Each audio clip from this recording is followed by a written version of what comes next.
welcome back to our vlog. So, ayan, tagal-tagal ko nang hindi nag-vlog. So, ngayon mag-vlog ako kasi gusto ko i-share sa inyo yung aking journey.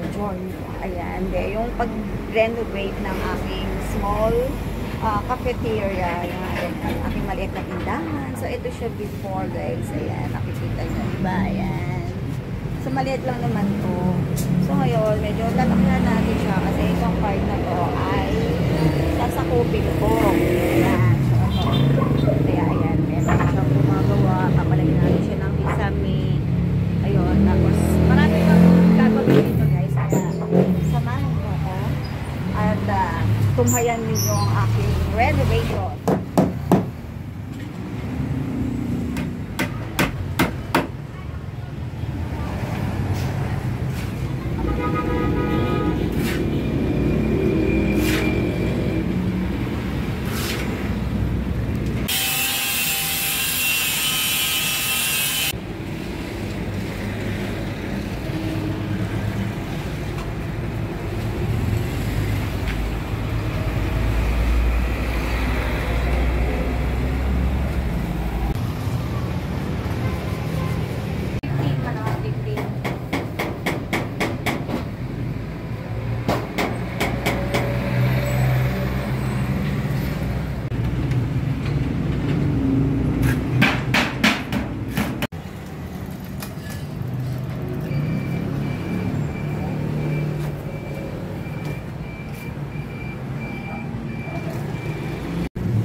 Update lang tayo dito sa aking renovation ng aming tindahan.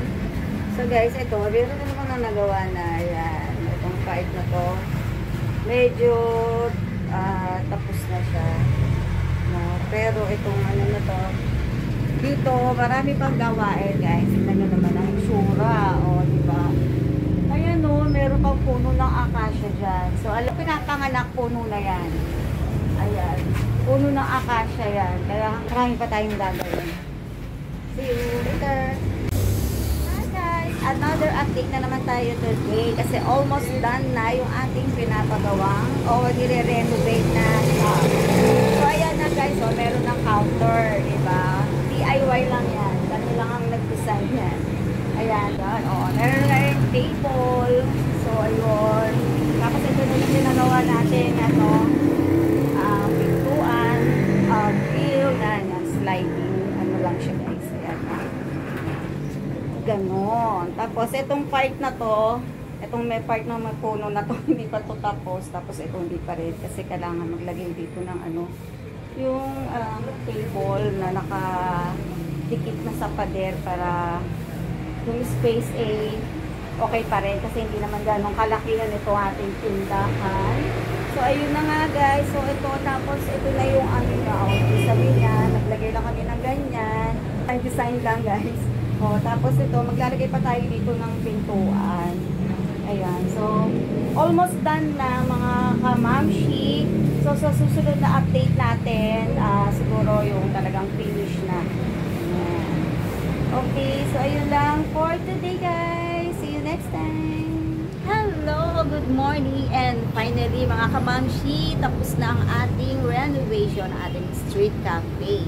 Kaya eto na mga guys, ayan, share ko na sa inyo ang final look ng ating street cafe. Eto na.